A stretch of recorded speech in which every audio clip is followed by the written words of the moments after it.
একজনের নাম ছিল রাহুল। সে ছিল একটি ছোট শহরের কলেজ ছাত্র। তার সবচেয়ে প্রিয় অভ্যাস ছিল রাতের বেলা একা হাঁটা।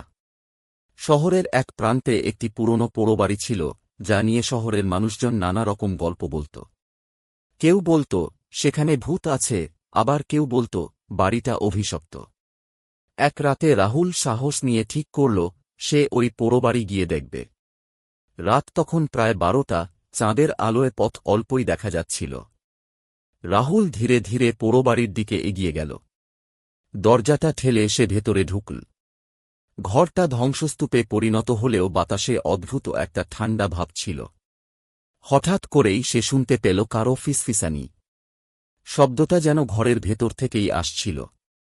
রাহুল সাহস জুগিয়ে ডেকে বলল, কে ওখানে? কিন্তু কোনো উত্তর এল না।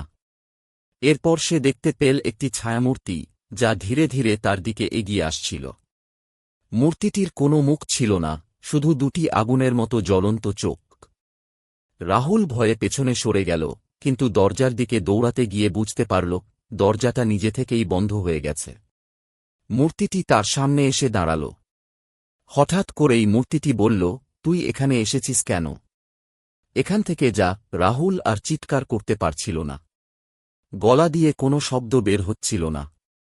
পরদিন সকালে স্থানীয় লোকজন রাহুলকে পোড়োবাড়ির সামনে অজ্ঞান অবস্থায় পড়ে থাকতে দেখল।